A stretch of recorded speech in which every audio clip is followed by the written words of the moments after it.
Down Catalunya us presenta el primer programa U2 Gravant, on Sara Montferrer i Jordi Parramon, d'Aura Fundació, entrevisten l'escriptor Màrius Serra. Esperem que us agradi.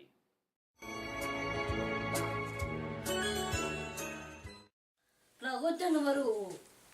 Prepari. Ai! A l'hora d'escriure el llibre, Sí. com t'organitzes? Què és el primer que fas? Mira, cada llibre és diferent, però en general primer ve la idea. Pensar sobre què vols escriure i potser si has de buscar informació sobre allò que has d'escriure o és alguna cosa que t'ha passat a tu i ja ho saps tot. I després, molt i molt important, el més important de tot és quan comences a escriure'l, qui explica la història. Si ho explica l'escriptor o ho explica un personatge, si parlen de tu directament, si parlen en el passat, si parlen en el present. És a dir, com comença la primera frase. Això és molt important, la primera frase. Després tinc la segona. Va. Com ho fas per publicar el teu llibre? Sí, això ja depèn d'altres persones, no? Normalment, quan jo vaig començar, ja fa molts anys, ho portaves a un editor, que és un senyor que es dedica a publicar llibres. Ara la cosa ha evolucionat una mica i hi ha una agent literària, una agència literària que et representa i que és la primera que s'ho llegeix. I després, quan s'ho ha llegit, pensa a quin editor li pot interessar i ho porta, i allà, si els agrada i arribes a un acord, en fan un llibre. Com es titula l'últim llibre que vas fer? Doncs mira, l'últim surt aquest dilluns i es titula Plans de futur. Perquè està aquí sota i només tinc aquest, bueno, i un altre per allà que me l'han donat, que acaba de sortir del forn. I és una novel·la que es diu Plans de futur. El presentaràs el divendres aquest dilluns? Aquest dilluns arriba a les llibreries i començaré a fer presentacions. La que vull fer primera aquí al barri, a Horta, serà el 8 de març. Sempre es deixa esperar un temps entre que surt, arriba a les llibreries i es fa una presentació formal com una festa. Llavors era perquè et deia que sí, també es presentaríssim, perquè com normalment a vegades el Xavi diu les novetats de llibres i no sé si el presentaries el dilluns o el divendres. En el programa divendres, vols dir? El programa divendres hi aniré el dimarts a presentar-lo. El dilluns sortirà i el dilluns aniré a la ràdio, també aniré al programa divendres, però al poble Ivars d'Urgell, que és el que em toca, a fer la secció de les paraules, però el dimarts aniré a presentar el llibre en el programa que es diu divendres. Però el dilluns fas les paraules en ruta? Sí, les faig com cada dilluns perquè em toca i toca anar en un poble de Lleida que es diu Ivars d'Urgell. Aquesta setmana que ve en aquest poble que dius? Sí, Ivars d'Urgell. La setmana passada, o sigui, aquesta que acabem avui, vam ser a Manlleu, al costat de Vic, doncs la setmana que ve a Ivars d'Urgell. I ara per saber una mica, fem una pinzellada de què va el llibre. Sí.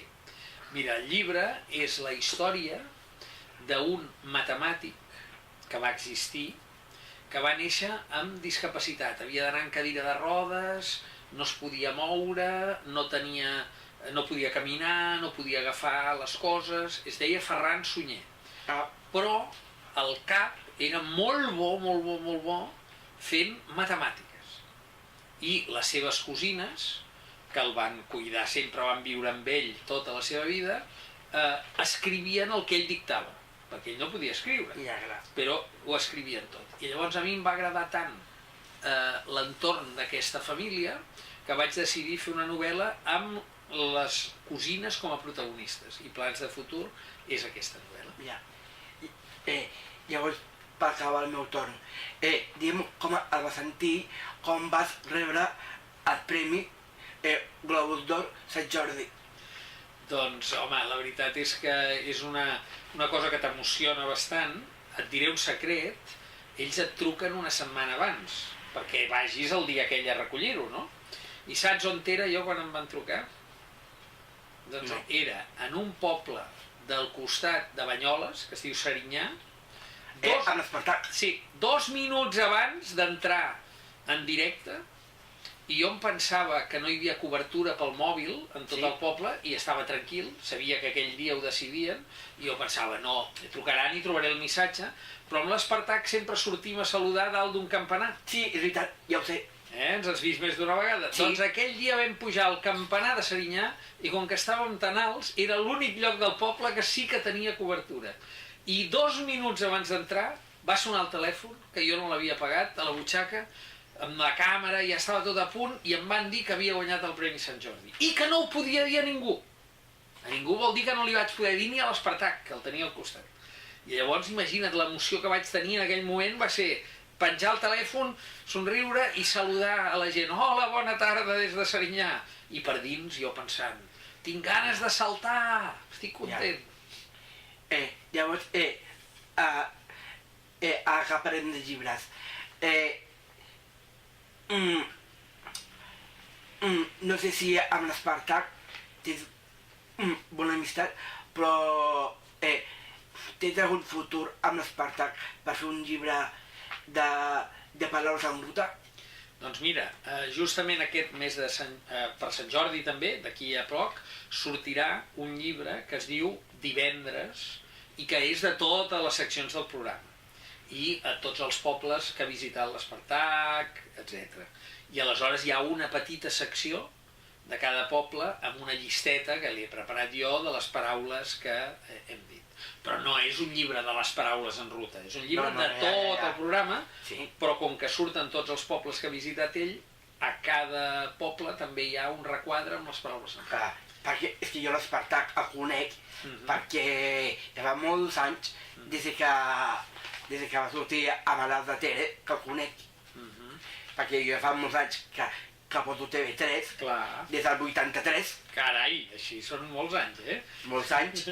I Déu-n'hi-do els anys, i que me'n recordo de ja fa molt temps que amb TV3, que he estat tota la vida amb TV3. Sí, i el Bocamoll, ell ha fet molts programes. Sí.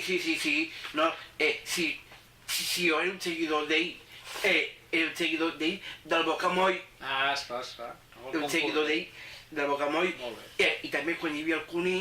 Sí, pel matí que el substituïa, no?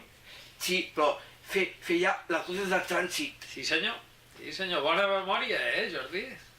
La última, i et pregunto, què li diries als joves perquè s'animin a escriure? Doncs mira, el consell principal és que primer han de llegir molt, que llegeixin, que gaudeixin de la lectura, que és un plaer, encara que sembli quan ets jove que és estar-se quiet allà amb un llibre, però que és un plaer, i que després, si creuen que tenen ganes d'explicar coses, que vagin provant i que tinguin molta paciència, perquè escriure és una cosa lenta, no es pot anar de pressa. S'ha de repassar, s'ha de tornar a mirar, i és una cosa que diferència, per exemple, de fer cançons, que pots agafar una guitarra i ja la gent ja l'escolta i potser ja canten, escriure és més lent, però paciència i llegir molt.